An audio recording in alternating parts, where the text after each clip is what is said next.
Arrakis is a test. Few survive it.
Awaken.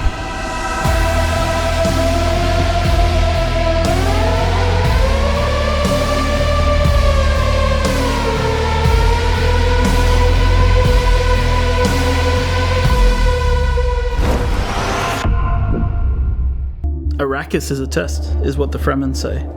And the player comes right into the heart of that test.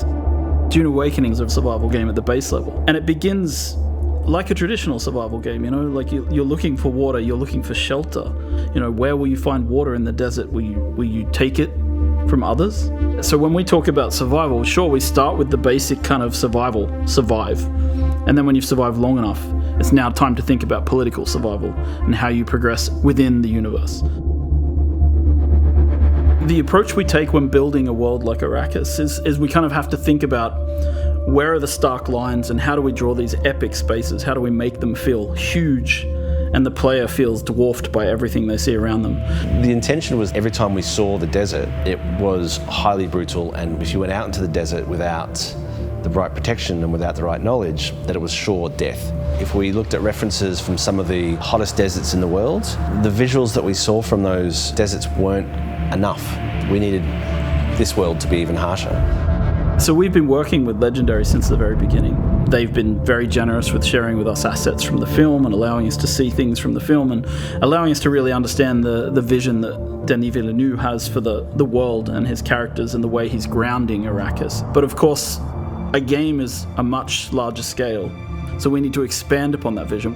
We have our own army of concept artists who are sending things back and forth with Legendary all the time. One of my best moments on this project so far actually was I got to go and visit the set of the first film with a group of the people from Funcom, the art directors, the lead artists, and we got to walk around in the actual sets that they had built in classic old school set building, massive palaces, and we got to look at the ornithopters from the inside and the outside, right? We got to walk around them and get a sense of their scale.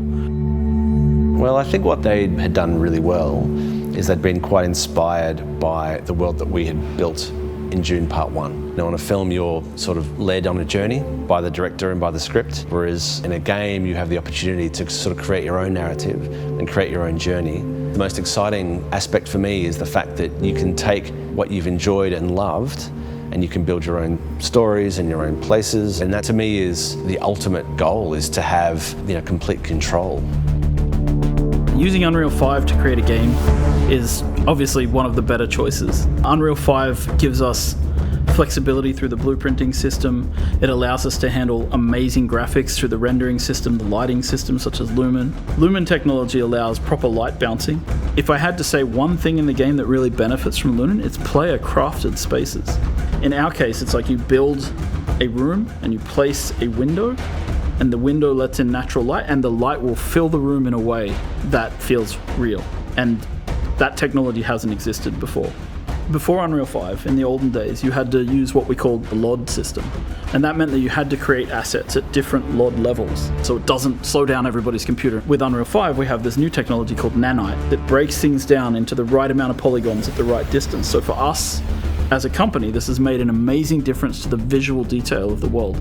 It allows us to create one really amazing looking cliff piece, for example, and then doesn't matter how far away or how close we place it, it performs well and it looks great.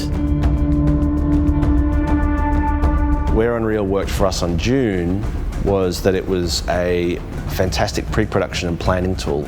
On Dune Part 2, we had some very complicated scenes, and we were able to previs all the way from Budapest what the light was going to be doing well in advance. It's the only tool that I've used, I would say, in my 25 years of shooting that is able to be used across a wide spectrum of films by different types of filmmakers. The most iconic creature in the Dune universe is the sandworm of Arrakis. And so we've tried to represent this in the game in multiple ways.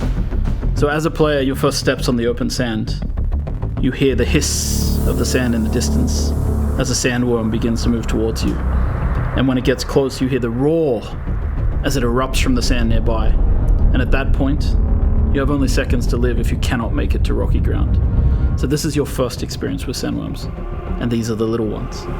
When you go into the deep desert, when you're harvesting spice, the giant ring-mouth sandworms that we've seen in the film will erupt underneath the spice blows and suck harvesters and equipment down into the sand beneath them. There's really only one rule. The sandworm will always come. Humans have always had this innate drive to create something, to build worlds, whether it's in their head, whether it's in text, whether it's on screens, whether it's in games. Funcom as a company has been on this journey for a long time, creating multiplayer worlds where players can live out their dreams and fantasies. We were there in the beginning with massively multiplayer online games. We've been there in the beginning with survival open world crafting games. And Dune is a combination of those legacies, bringing us forward into the future. It's the culmination of what Funcom means as a company and what we can deliver. And this legacy means that we need to really pay attention to what we're creating and how we create it for the fans. Because I think at the heart of this, there's a lot of people out there who really want to live in the universe that Frank Herbert created. And they really want to live in the visual world of the films that they see from Villeneuve. And so we need to create the gap between those two possibility spaces and create a game world where people can live out their fantasies that they've taken from Dune.